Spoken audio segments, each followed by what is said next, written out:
Nós vamos falar hoje sobre os pais, né? Tá aí o Dia dos Pais. Depois de amanhã comemora-se o Dia dos Pais. E falando então dos pais, vamos recordar, vamos ter que fazer um pouquinho rápido, porque nós temos um vídeo depois que eu gostaria muito de passar para vocês.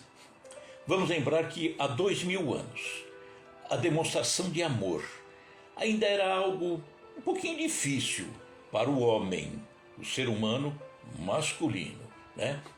Salvo nos círculos mais íntimos, né? Com a esposa, com os filhos, com os pais. Fora disso, poderia ser entendido até como um sinal de fraqueza. Olha o problema, sinal de fraqueza, né? Então Jesus vem com uma mensagem revolucionária. A sua mensagem era a mais linda expressão, e é a mais linda expressão do amor. Jesus era e continua sendo o amor mais puro que se tem conhecimento. E a partir daí, o amor masculino começa a ganhar espaço. Vamos lembrar, por exemplo, na negação de Pedro, Jesus é negado por Pedro, e depois de alguns dias da morte de Jesus, Jesus aparece no Mar da Galileia e ele faz aquelas 3 perguntas célebres para Pedro. Pedro, tu me amas? Olha a palavra amor aí, né? Tu me amas? Já era coisa nova, né? Então, Jesus nos deixou amar a Deus sobre todas as coisas e amar ao próximo como a si mesmo. Jesus só falou de amor. A mensagem de Jesus, se ela viesse a ser exprimida, restaria amor o tempo todo, porque ele era amor. Então, Jesus muda o nome de Deus para Pai. Uma demonstração de amor. E por que será que ele teria feito isso? Mudar o nome de Deus, porque até então os judeus chamavam, né, o Deus de Deus. Pronto, está resolvido. Não tinha grande entendimento, mas é Deus. Jesus vem e muda para Pai. Por que será? Qual teria sido a motivação, a inspiração para fazer isso? Ao meu ver, Jesus denominou Deus como Abá. Abá é paizinho, em aramaico, né? Porque teve essa experiência de vida fantástica com José, seu pai. Então, no meu entender, quando Jesus começa a se reportar a Deus, Pai, era essa referência que ele tinha do seu pai, José.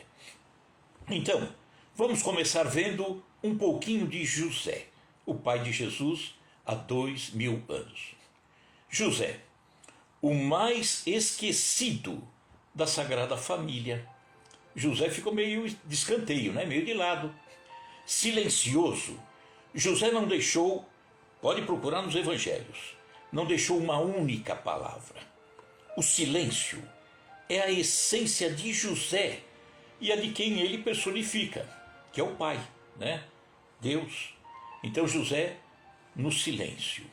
José era a bondade, a obediência. José, o amor, a responsabilidade. A responsabilidade, o amor para com as coisas terrenas, né? Um respeito, como no caso do censo. Quando Maria estava grávida, prestes a dar à luz, ele leva Maria até Nazaré. Ele saiu da Galileia, sai de Nazaré e leva até Belém, na Judéia. Então, ele obedeceu às determinações da terra. Ele era obediência. Para com as coisas do alto também, da espiritualidade. Ele se comunicava com a espiritualidade, Deus, como ele entendia, através dos sonhos. E obedecia a essas determinações. Vamos ver, por exemplo, uma narrativa evangélica, né, está lá nos evangelhos. Mateus, por exemplo, Mateus capítulo 1, versículos 18 em diante, que diz assim: José sabia que Maria era uma jovem pura e de muita fé. Mas, então, ele descobriu que ela estava grávida. Ele pretendia se divorciar dela, em segredo, para poupá-la de um escândalo. No entanto, um anjo lhe explicou num sonho, olha o sonho aí, José, hein? Num sonho, que Maria estava grávida por meio daquilo que eles entenderam como Espírito Santo e espiritualidade, né? O anjo também disse que seu filho salvaria o povo dos pecados dele, na visão, né, deles, pecado. Além disso, ele, o anjo, tranquilizou José dizendo: não tenhas medo de levar para casa Maria, tua esposa. Em sonho, José recebeu isso. Em Belém, após o nascimento de Jesus, José acorda Maria para dar uma notícia urgente.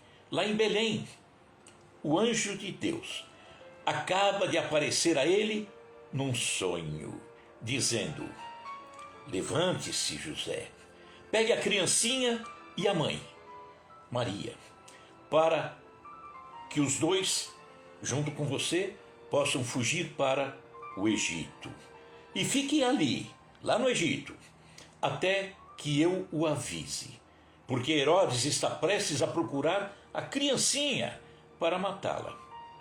E aí José imediatamente vai embora, vai para o Egito. José, Maria e o filhinho recém-nascido saíam na escuridão da noite, indo na direção do sul, o Egito, para chegar até Cairo. Com o dia começando a clarear no horizonte, José talvez pensasse no que os aguardava. Ele era o chefe da família. O que aguarda minha família fugindo dessa forma? E como um humilde carpinteiro poderia proteger a família contra forças tão poderosas? Possivelmente pensava José, o chefe da família. Será que ele sempre conseguiria lhes prover o sustento? Não estava na sua terra, na sua cidade, estava fugindo para um local que sequer conhecia. Será que seria capaz de perseverar, pensava José, cumprir essa pesada responsabilidade que Deus lhe tinha dado, criar e proteger a criança tão especial? José tinha enormes desafios pela frente, com uma viagem longa e muito difícil. Ao considerar como ele conseguiu vencer todos esses desafios, veremos porque os homens que são pais de verdade, e todos nós de um modo geral, precisamos imitar a fé e o esforço de José. Ele prontamente abriu mão de seu trabalho, da sua cidade, da sua casa, e sacrificou seu próprio conforto para proteger a sua família. José, pai.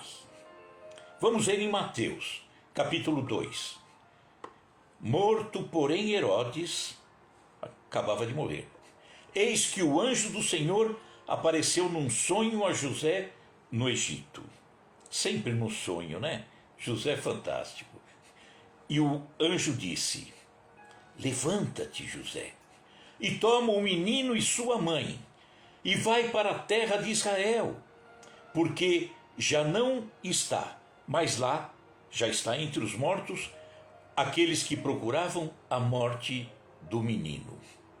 Então José se levantou e tomou o menino e sua mãe e foi para a terra de Israel. Ele não vacilou, não perguntou, não negociou, simplesmente cumpria, porque ele acreditava na espiritualidade e se colocava como grande responsável daquela família, responsável por Jesus e responsável por Maria. Vamos encontrar ainda outro episódio envolvendo José. No Evangelho de Mateus, capítulo 2, está assim: e ouvindo que Arquelau reinava na Judéia, em lugar de Herodes, que era o seu pai, receou ir para lá, né? Para a Judéia, mais precisamente Jerusalém. Mas avisado num sonho, por divina revelação, foi para as partes da Galileia. Ele passou direto por Jerusalém, na Judéia, e seguiu rumo ao norte até chegar em Nazaré, que era a cidade onde eles moravam, né? Então, mesmo contrariando seu entendimento, o seu interesse daquele momento, né, interesse temporal, José obedecia a esses sonhos. A sua obediência e a sua fé eram admiráveis. Era um simples carpinteiro. Ele fazia casas e móveis, mas mostrava-se adorável para com Jesus. Para com Maria também, óbvio, mas para com Jesus. Jesus aprendeu que aquelas mãos fortes que cortavam árvores, preparavam toras, que ajeitavam cavilhas, eram as mesmas mãos gentis que davam carinho a ele, Jesus, e também a sua mãe e depois os seus irmãos. José guiava Jesus e o tranquilizava com seus beijos. José zelava pela parte espiritual da família. A família, por exemplo, era conhecida na sinagoga ali de Nazaré mesmo, porque eles frequentavam, eram judeus. Iam, como judeus que eram, portanto, às comemorações, por exemplo, da Páscoa, lá em Jerusalém, no templo. Ficava distante, hein? Cerca de 120 quilômetros. E era andando, caminhando. Então, eles eram conhecidos em Jerusalém também, pela fidelidade à religião. E José sempre à frente. Tanto que Jesus, aos 12 anos, quando ele fica no templo e a caravana que ia voltar para Nazaré, de repente se dá conta que Jesus não estava. E aí, o que fazer? Maria, José, retornam para Jerusalém e vão aonde? No templo. E Jesus estava lá no templo ensinando, deixando os sacerdotes de boca aberta. Tal era o conhecimento daquela criança de 12 anos. E José junto, Maria junto. Maria teria até, nesse episódio, conversado com alguns sacerdotes conhecidos a respeito de preocupações que eles tinham, José e Maria, com relação ao futuro de Jesus. Nesse episódio, José, o pai, aceitou amorosamente, olha o coração dele, a frase que Jesus disse quando foi encontrado no templo. José que era o pai. Jesus diz assim, ou Maria começa perguntando: eis que teu pai e eu, ansiosos, te procurávamos. E Jesus diz: por que é que me procuráveis? Não sabeis que me convém tratar dos negócios de meu pai? E José estava lá, não era ele, era o pai lá de cima. Eles não compreenderam as palavras, mas também José não repreendeu Jesus. Alguma coisa estava aí no ar, e José compreendeu Jesus e se silenciou. José continuava zelando pela caminhada de Jesus. Está em Lucas, capítulo 2, e diz assim: e desceu com eles, foi para Nazaré, e era-lhes sujeito. E sua mãe guardava no seu coração todas essas coisas. E crescia Jesus em sabedoria, em estatura e em graça para com Deus e os homens. José, o pai de Jesus, tinha a sua oficina de carpintaria no pátio da sua própria casa, e ali entre pregos, martelos, rolos de barbante, cunha, Jesus teria iniciado uma profissão. Em Marcos, capítulo 6, aí as pessoas da sinagoga dizendo: ué, não é esse o filho do carpinteiro? Se reportando a Jesus, filho de Maria, irmão de Tiago, de José, de Judas, de Simão, e não estão aqui conosco as suas irmãs? E escandalizavam-se nele. Então, ali se desenrolava a vida anônima, mas extremamente proveitosa de José. José, modelo do cristão anônimo, não deixou nenhuma palavra. José falou pelas mãos, na carpintaria, pelos braços, segurando o menino Jesus, pelos pés, caminhando para o exílio no Egito. Pelo amor, José falou. Pelo amor estando junto de Maria, de Jesus, dos outros filhos depois. José falou pelo cuidado, garantindo o sustento da família. Naquela época, há 2000 anos atrás, havia um antigo provérbio entre os judeus, que ficou registrado e que pode ser lido até hoje, esse provérbio. Ele diz assim: apenas os homens que não precisam trabalhar podem se tornar sábios, ao passo que carpinteiros, lavradores, ferreiros não são capazes de declarar justiça e fazer julgamentos, e não são encontrados onde se pronunciam parábolas. Parábolas seriam os ensinamentos. Então, por exemplo, um carpinteiro não estaria incluído nesse meio, porque ele não teria condição de ensinar noções de justiça mais apuradas. Mais tarde, porém, Jesus provou que esse provérbio era falso. Ainda menino, ele, Jesus, muitas vezes tinha ouvido em inúmeras ocasiões seu pai, um simples carpinteiro, ensinar com eficácia sobre a justiça, os julgamentos e o amor de Deus. O Alcorão, o livro sagrado do Islã, escrito por volta dos anos 600, tem um capítulo dedicado a Maria, não faz nenhuma menção a José. Tem um capítulo dedicado a Jesus, não faz nenhuma menção a José. É porque José ficou entre o sol, chamado Jesus, e a lua bonita, linda, chamada Maria. Jesus no meio dos beneficiados por ele ingratos, ouvintes indiferentes, perseguidores cruéis e discípulos vacilantes, Jesus sempre encontrou um homem integral que o atendeu, hipotecando-lhe o coração sem mácula e a consciência pura. Quem? José, seu pai. Recordemos que houve um tempo em que Maria e Jesus foram confiados pelas forças divinas aos cuidados de um homem, José. José foi o trabalhador da primeiríssima hora, mas passou no mundo dentro do divino silêncio de Deus. E aí a pergunta: será que José seria o pioneiro dos excluídos, patrono dos excluídos? E então José desaparece de cena, sem nenhuma cerimônia.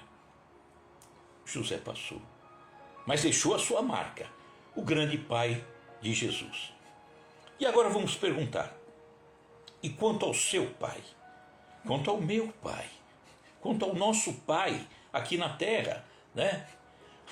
O pai aqui da terra nos ama da forma como sabe amar. Ele nos ama como soube amar, se já partiu. Ele nos ama como aprendeu a amar. Precisamos compreender eventuais deficiências que os nossos pais têm, tal qual precisamos que eles, e ele em especial, também compreenda as nossas deficiências. Ninguém é perfeito, todos nós temos problemas, afinal, cada um dá aquilo que tem, e o nosso pai, aqui da terra, deu aquilo que ele tinha. Não é muito, era o que ele tinha.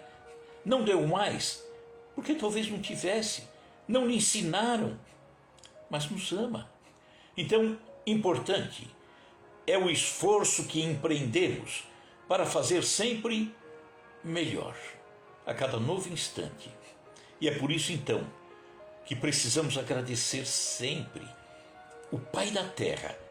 Não importa o problema que tenha, se é que tem algum problema, alguma deficiência, alguma dificuldade, alguma mágoa que permaneceu. Não se esqueça, Ele permitiu que você esteja encarnado nesse instante. Então, gratidão, muita gratidão a Ele. E quanto aos pais adotivos? Tem os pais adotivos aí, né? Os pais que já recebem os filhos prontinhos. Então, a adoção não é algo novo, não. Sempre existiu. Vamos lembrar, por exemplo, Moisés. Moisés foi colocado por sua mãe, por seu pai, num cestinho no rio Nilo, porque seria morto, né? Não poderia mais nascer judeus ou hebreus masculino, porque era eliminado. E aí Moisés foi colocado num cestinho no rio Nilo até encontrar sua mãe adotiva, a filha do faraó, e passou a morar no palácio do faraó. Essa questão de adoção. Vamos ver, por exemplo, Jesus, na hora extrema, na cruz, quando ele está ali na cruz, que ele diz à sua mãe: mulher, eis aí o teu filho. Ele se reportava a João, o mais novinho de todos os discípulos. E a seguir, ele dirige o olhar a João e diz: filho, eis aí a tua mãe. Era Jesus entregando um ao outro, num gesto simbólico de adoção, para que não lhes faltasse o amparo mútuo. E assim foi até o momento em que Maria desencarna. Nós sabemos que o dever primeiro da família, né, é cuidar dos filhos. Então é da família o cuidado desses filhos. Nós sabemos disso. Velar por essas crianças. Então, às vezes, acontece algum problema. Por quê? Porque ou faltou à família, um acidente, desencarnes, ou a família falhou. E hoje, lamentavelmente, como tem acontecido isso? Como a família está se desintegrando em muitos locais? As pessoas estão desvalorizando o instituto da família, que é coisa divina, preciosa. É o grande local onde as pessoas se unem e se abraçam, porque elas convivem a sua vida toda. Uma vida de ensinamento, uma vida de problemas, sem sombra de dúvida, mas uma vida que dá a todo mundo a oportunidade do amparo mútuo, da troca de experiências. Então, nós sabemos da família. Então a família é um instrumento divino para que todos nós possamos crescer. Quando falha a família, ou quando falta a família, cumpriria a sociedade organizar-se e não permitir que a criança crescesse sem um lar substituto. Uma criança jogada, esquecida, desamparada, ainda mais nesse mundo, é uma situação ainda tão cruel, né? Então, para nós, estamos falando de adoção, para nós espíritas, a adoção não é apenas um dever social. Não, a sociedade tem que abraçar a criança, é um dever social, sem sombra de dúvida. Mas é o exercício do amor incondicional. É maravilhoso quando alguém adota alguém, quando uma família adota alguém, né? Então é o exercício do amor incondicional. E é também o deixar vir a mim as criancinhas, que Jesus falou, né? Numa das suas acepções mais profundas. Quando você traz a criancinha para o seu convívio, para que ela se torne seu filho, membro da sua família. Quem adota o faz por amor. A adoção é um gesto de amor, né? E doa-se por abnegação. Então, adotou é amor, abnegação, dedicação, é estar sempre junto daquela criança. Passa a ser responsabilidade daquele que adotou, né? O filho adotivo, esse que veio para o seio da família, é um espírito que vem também para nos trazer felicidade. Ah, eu vou adotar, ele vem para trazer felicidade. Às vezes a pessoa que adota pode estar pensando, eu vou fazer essa criança feliz. Que bom, né? Ótimo. Mas se esquece que aquela criança vai te fazer feliz. Ela vem preencher vazios que estão aqui dentro, coisas que você não fez correto e que ela vem te ensinar, vem te colocar novamente no caminho para fazer o melhor, para se aproximar, para amar, para seguirem de mãos dadas. Isso é maravilhoso, né? Então, quando temos essa oportunidade, os dois crescem, os pais e a criança que vem, e as crianças que convivem com ela agora, né? Pode ser que essa criança que venha, ela venha para promover ajustes. Normalmente isso sim, os grandes ajustes causados por equívocos do passado. Os grandes ajustes são corrigidos através da convivência, do amor, da participação. Então, muitos casos, muitos, quando a criança vem, ela vem para promover, dar a chance de promover ajustes dela conosco e nós com ela. E mesmo nesse caso, o motivo de alegria total. Mas aquela criança veio, vai ser difícil.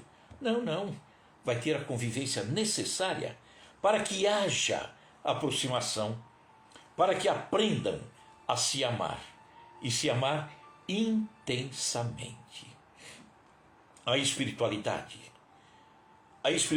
procura nos corações generosos da terra a oportunidade de encaminhar o filho que vem pela via da adoção.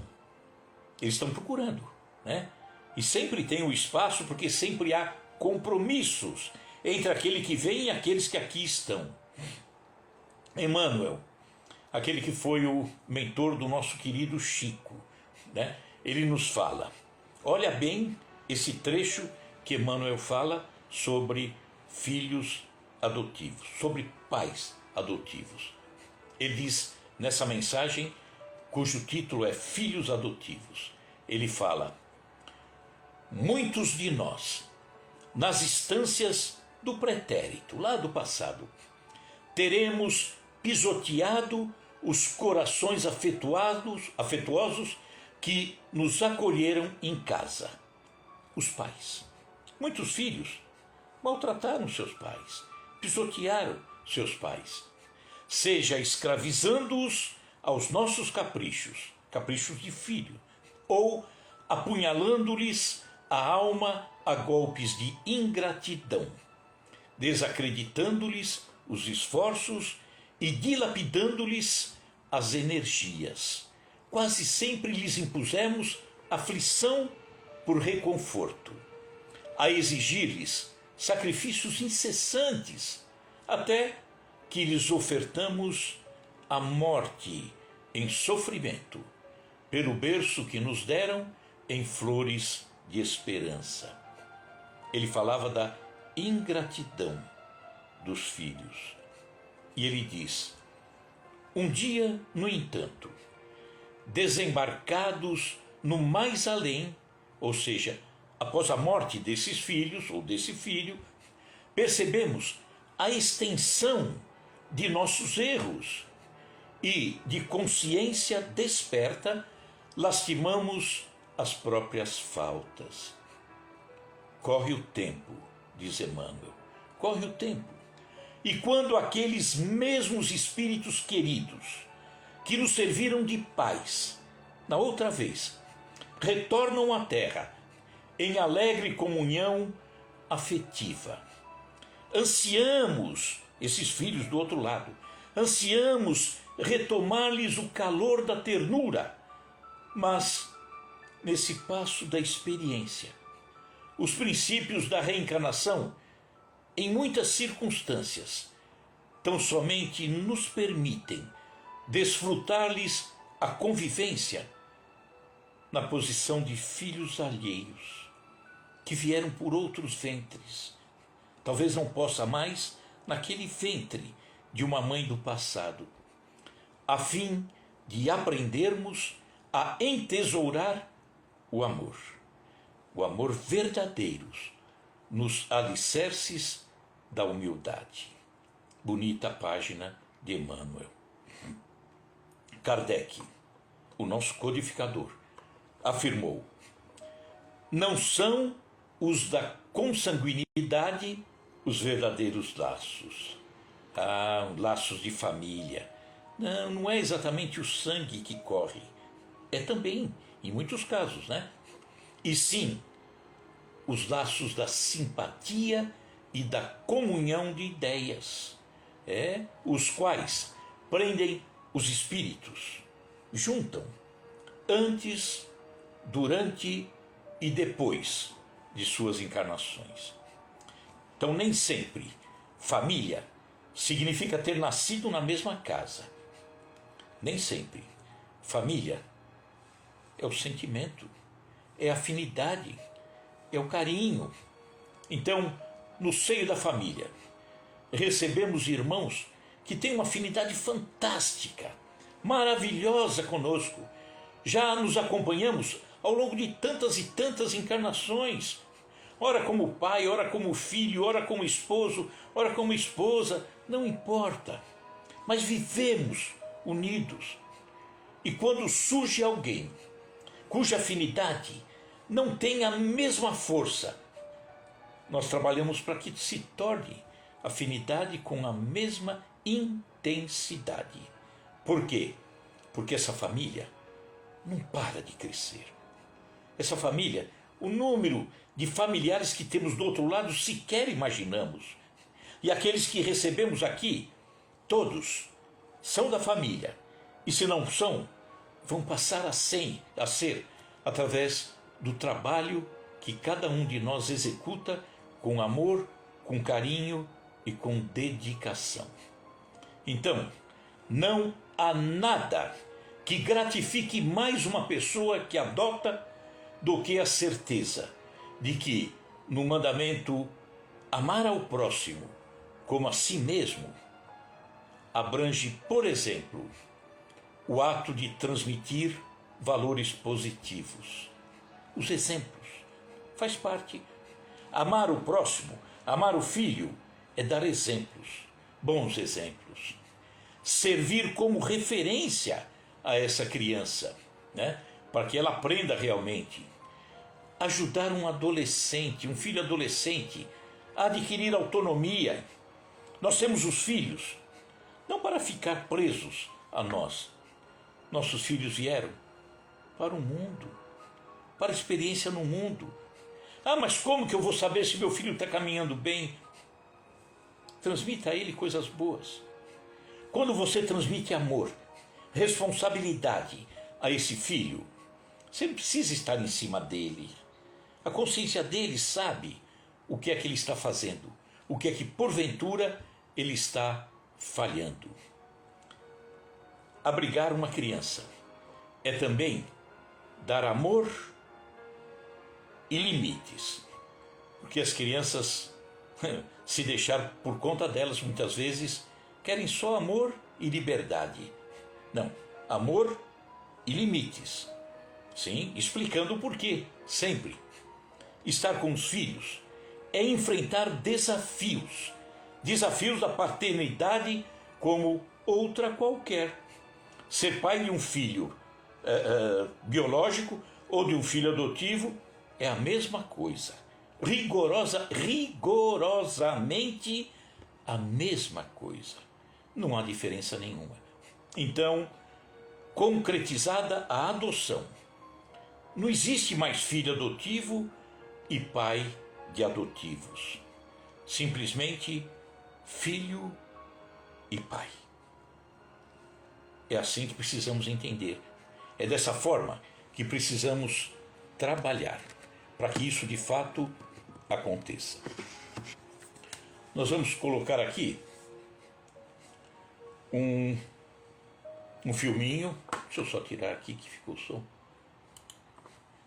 Um filminho que eu vou pedir a vocês que prestem atenção, não reparem na técnica sofisticada, né? É improvisado mesmo, não tem jeito, né? Mas nós vamos ver aqui um filminho de um pai que trouxe a vida, ou ajudou a manter a vida, mas é pai, trouxe a vida, de apenas 669 crianças. Brincadeira? Vamos lá. A história de Nicholas Winton é feita de lances incríveis. Discreto, ele jamais quis ser visto como herói. Preferiu guardar em segredo o bem que fez. Não disse nem à mulher que tinha salvado a vida de tantas crianças.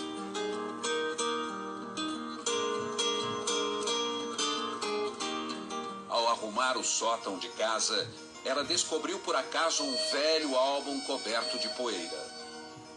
Lá estavam fotos de crianças, cartas, telegramas e uma lista com nomes e datas. Quando procurou saber, a mulher de Winton descobriu que aquelas eram crianças que tinham sido salvas por ele. O que teria acontecido com elas? O que este herói silencioso terá feito? Quando tinha apenas 29 anos, Winton viajou para a Tchecoslováquia em companhia de um amigo nas férias de fim de ano. Lá ficou impressionado com o clima de medo. A Tchecoslováquia já estava sob o domínio da Alemanha nazista. Winton teve uma ideia: tentar mandar para fora da Tchecoslováquia crianças de famílias perseguidas. Começou a escrever por conta própria para vários países pedindo ajuda. Organizou uma primeira lista de nomes. Somente a Inglaterra e a Suécia aceitaram receber aquelas crianças. Winton organizou a viagem. Era uma decisão difícil. Para escapar do horror nazista, as crianças teriam de ser mandadas para longe dos pais. I'll never forget. Nunca me esqueci da angústia que pude ver no rosto dos meus pais, diz esta mulher. As crianças que partiram para um lugar seguro, a Inglaterra, não sabiam, mas jamais veriam os pais de novo. Os pais, a maioria judeus, morreriam nos campos de concentração nazistas. Eu entendi que não veria os meus pais de novo. It's very difficult for me. É difícil falar. Desculpe. I've always believed that the family is the most important thing. Sempre acreditei que a família é o que existe de mais importante. Confessa este homem, que um dia foi uma das crianças salvas por Winton. I'm sorry.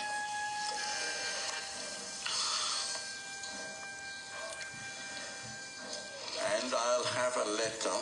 Guardo a carta que meus pais me mandaram dias antes de serem enviados para o campo.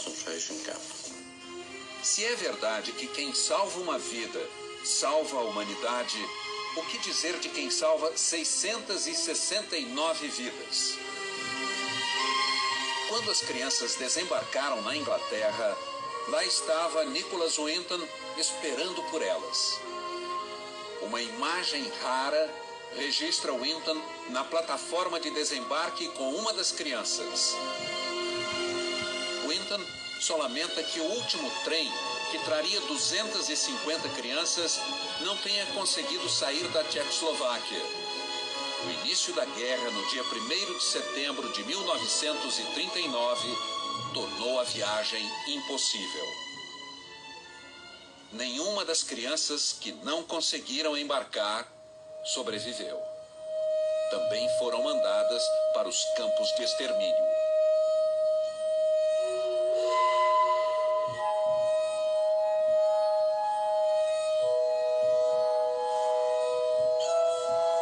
Winton se alistou na Força Aérea.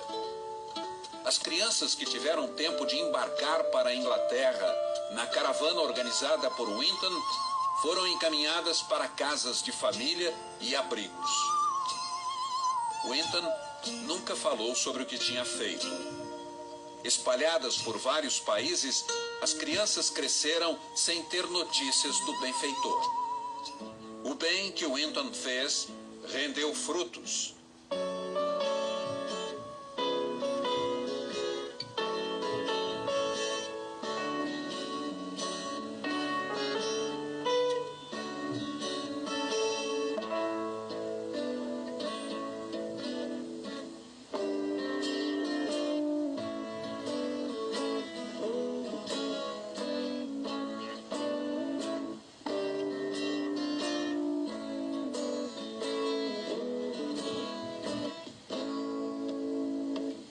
As crianças salvas por Winton se tornaram adultos generosos.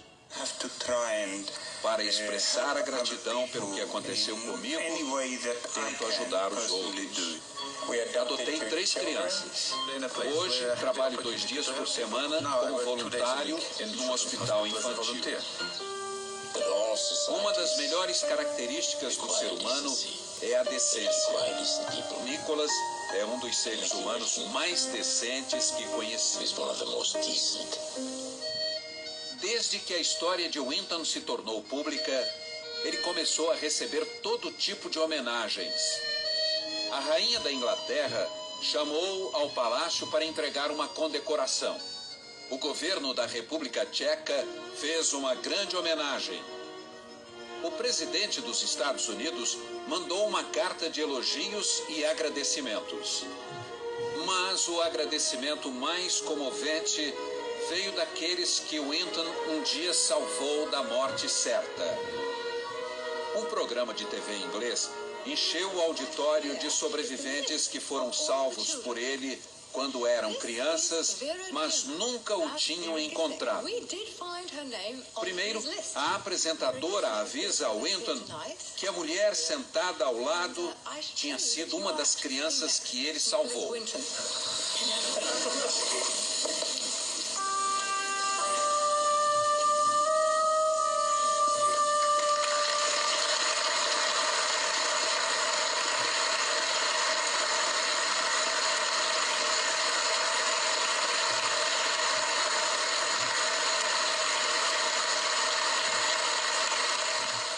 A apresentadora pede: quem na plateia teve a vida salva por Nicholas Winton, fique de pé, por favor.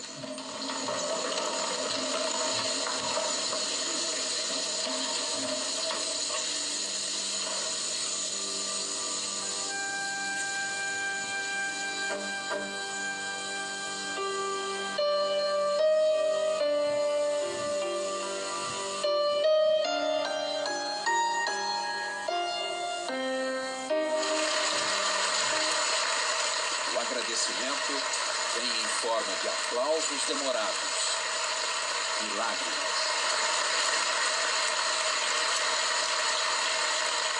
Tanto tempo depois, só havia uma palavra a dizer a ele: obrigado.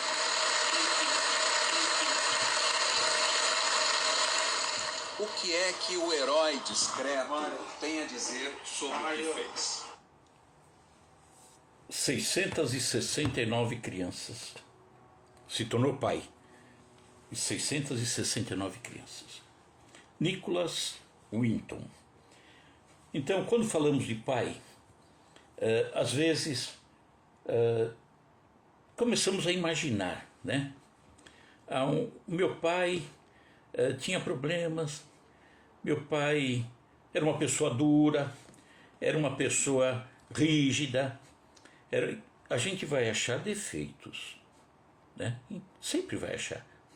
Meus filhos, quando me olham, encontram os defeitos e como encontram os defeitos. Mas o que precisamos pensar é o pai que nós temos, o quanto ele nos ama e que amor ele nos dá. Ele nos dá aquele amor que ele aprendeu. Tentou melhorar, não conseguiu muito, ou conseguiu muito, não importa. Ele é ele. Certamente ele nos ama, nos trouxe a vida.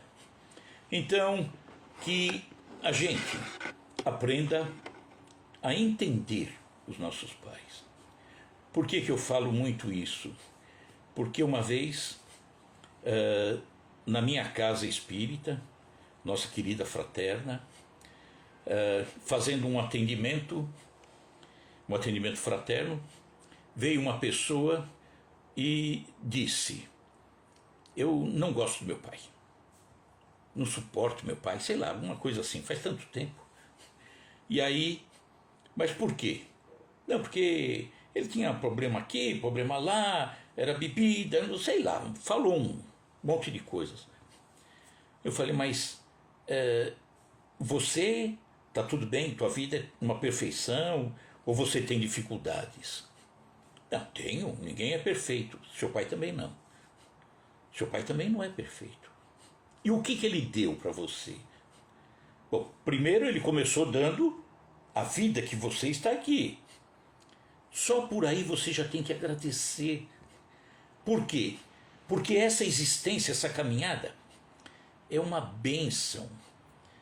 É através dessa caminhada, dessa encarnação, que nós estamos preparando o caminho da encarnação seguinte. O plantio de uma colheita futura é feito agora. Então teu pai ajudou.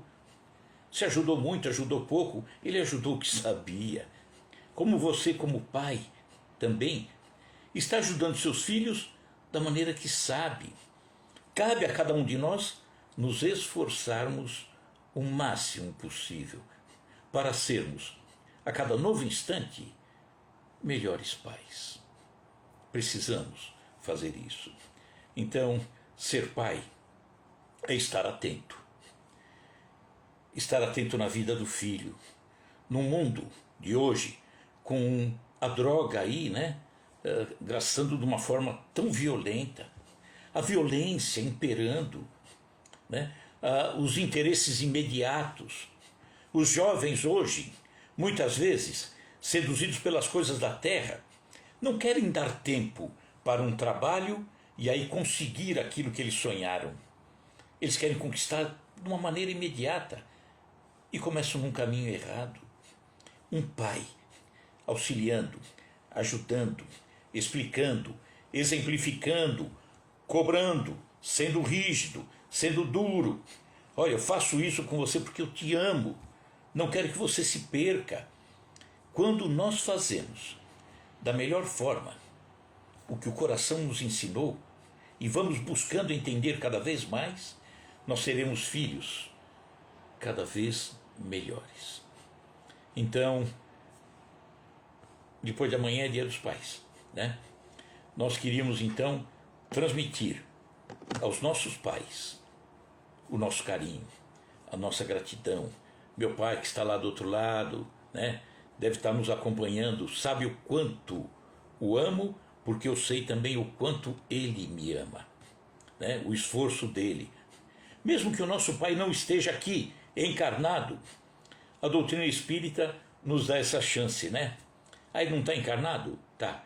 Mas ele está perto, ele está aí, está dando uma voltinha do teu lado, né? Possivelmente estará dando uma voltinha para sentir esse amor de filho, de filha.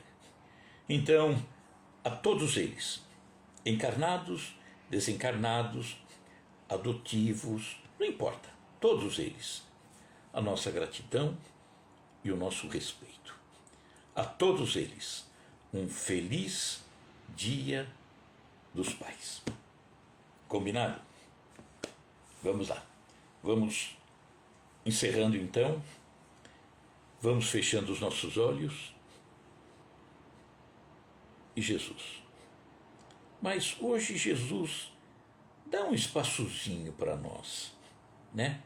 Cada um de nós coloque Jesus na sua frente, mas de mãos dadas com seu Pai. Encarnado, desencarnado, não importa. Mas imagine Jesus de mãos dadas com seu Pai. E você na sua prece, olhando os dois e agradecendo aos dois pelos ensinamentos que os dois, sem exceção, os dois, deixaram na sua vida e deixam na sua vida, na doce lembrança de um passado, no momento mais de aqui, da convivência ou da distância, mas sempre o nosso Pai.